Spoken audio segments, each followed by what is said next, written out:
અહેમદાબાદ મિત્ર ન્યૂઝમાં આપનું સ્વાગત છે।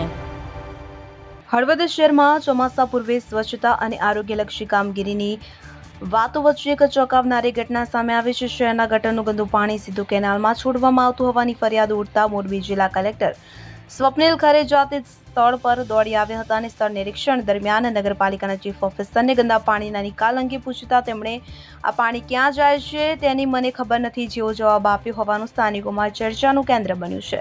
સ્થિતિ વધુ ગંભીર ત્યારે બની જ્યારે કેનાલમાં છોડાયેલું ગટરનું પાણી બાદમાં તળાવ તરફ ડાયવર્ટ કરાયું હોવાના આક્ષેપો થયા। શહેરીજનોમાં ભય છે કે ગંદુ પાણી તળાવમાં ભળવાથી પાણી પ્રદૂષિત બનશે અને આવનારા દિવસોમાં મચ્છરો તથા ચેપી રોગનું પ્રમાણ વધી શકે છે।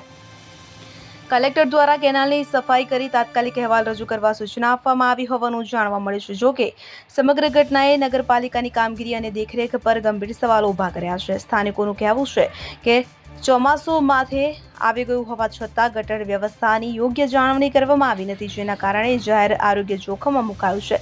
શહેરમાં અનેક સ્થળોએ ગંદકીના થર અને ઊભા પાણીની સમસ્યા યથાવત જોવા મળી રહી છે।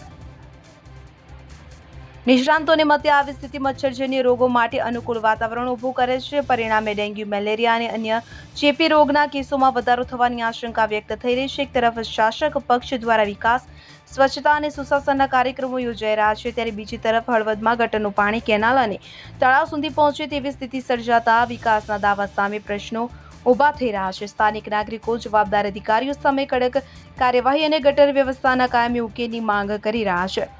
હવે સૌથી મોટો પ્રશ્ન એ છે કે આ બેદરકારી માટે જવાબદાર કોણ છે અને શું તંત્ર માત્ર તપાસ પૂરતું સીમિત રહેશે કે પછી જવાબદારો સામે કડક કાર્યવાહી કરીને શહેરને સ્વચ્છ અને સુરક્ષિત બનાવવાના પગલાં ભરશે।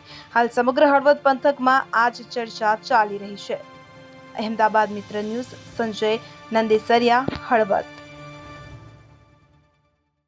અહેમદાબાદ મિત્ર ન્યૂઝની યુટ્યુબ ચેનલને સબસ્ક્રાઇબ કરો અને બેલ આઇકોન જરૂરથી દબાવો, જેથી દરેક મહત્વના વિડીયોની નોટિફિકેશન તમને મળતી રહે।